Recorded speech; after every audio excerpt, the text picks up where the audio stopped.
As President Trump faces the historic impeachment trial in the Senate, his campaign is looking to capitalize on the moment. The campaign emailed supporters saying Democrats, quote, hyper-partisan, wasteful, petty antics are why Americans are more tuned out than they were last year. Brad Parscale is Mr. Trump's 2020 presidential campaign manager. He was digital director for the 2016 campaign, and he joins us now. Thanks for having me on. Good morning. Good morning. So I know you guys like to talk about a landslide in 2016, but if you look at it coldly, you lost the popular vote, and the election swung really on less than 80,000 voters across 3 states in the Midwest. So when you think about how close it was in 2016, and you got this impeachment going on now, what makes you think that the impeachment proceedings are actually helping you grow that wall there in the Midwest? I mean, so first of all, we measure this, and I think one of the biggest measurements is right out of the gate is fundraising. Fundraising has been up. It's up 20, 30% over the last couple of months.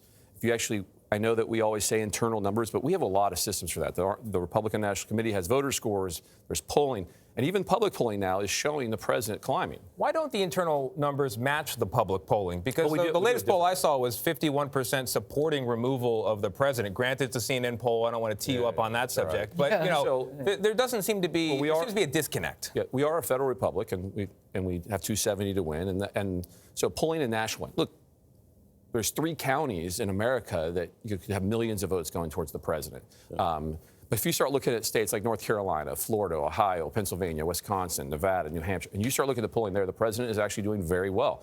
And if you actually measure that, even approval or the ballot versus 2016, he's doing a lot better. And the reason is he now has policies that he's gotten enacted, things have gone through that he has to run on now. In 2016, there were promises. Now the promises kept. And that changes things. Mike Bloomberg's campaign manager said Brad is not running a national campaign. Brad is running a campaign in 6 states. And he's doing exceptionally well. Is that accurate? Is that the 6 states? I got to say first, thank you for the compliment to him. He's not expecting the compliment, but I'll take it. No, I think what he meant to say was there's probably 6 states we're focusing on. We're actually in 17 states officially, and we've announced that we've done off the records. We've done these things to tell the media. But as you look at that, there's expansion states. There's your do or die states. You know, there's your must-have states, and those are broken into. But we actually are on the ground in 17 states. Are there states we focus on more?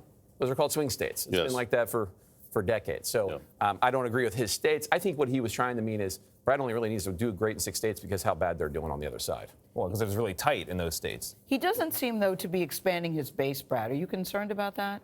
You know, the argument is you look at the focus groups. I don't know if that's actually Do you do a lot of focus groups? We do a lot of focus groups. And what are you looking for in the focus groups? We're looking to see what Americans are actually consuming.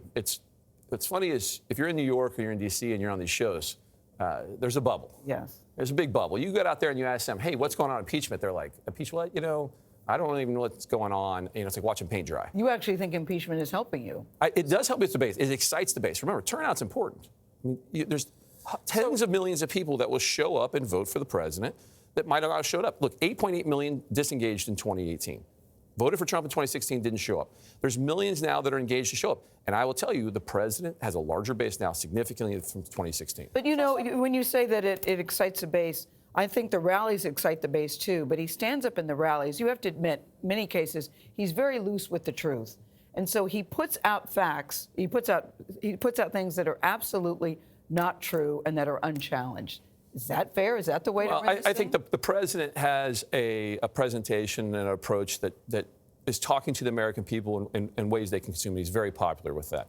And he has been extremely successful. I would disagree with that. I think the president has his opinion on what's happening. I think that there's a lot of the media and we're a lot of the fake news. And we can sit here and argue what's true, what's not. I will tell you what I think the president is doing is helping this country. But Brad, can you sit here and say with the ads, which you have a greater hand in, that those ads are going to be truthful? We know Facebook's going to say, look, they're not going to police the truth. Are you going to police the truth? I think that solemnly swear here?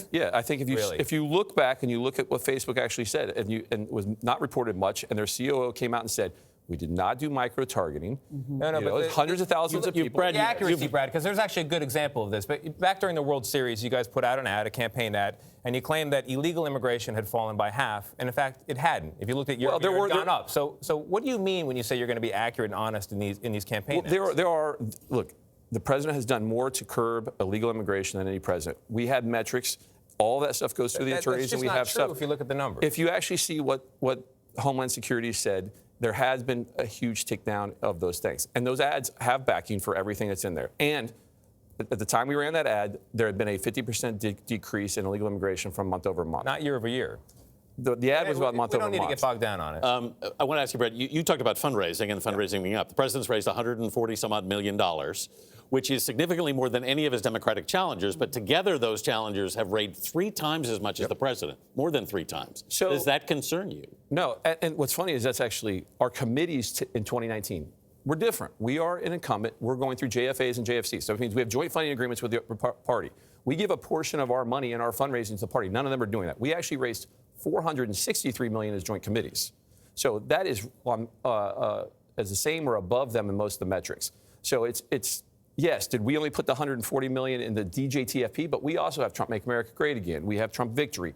We're running a different campaign. They're in a primary. Yeah. So when you are the incumbent, the FEC rules are a little different. We're already raising into multiple buckets. We don't have a primary opponent. So we did raise $463 million. I'm not worried about it. The president is setting records in fundraising. Which Democratic candidate are you most worried about? Who gives you the most? Who gives you the most challenge? I'm building a system, and we're building a system that's ready for anyone. But I think Bernie's on a rise right now. But I think the media is. I think he's getting a little bit of the shaft again. And I would be surprised, not surprised that the. A lot of people think you would say that because you'd like to run against Bernie. Yeah, exactly. But Bernie could be tough. I think. Look, I think Bernie's tough in some of the places. I think he's tough in places where people are making $12 an hour working. Yeah, I was going to say we got some overlap. Brad Parscale, thank you very much for being with us. Don't be a stranger. Yeah, come back. I'm here. All about the economy. We've got to have a whole chat about that.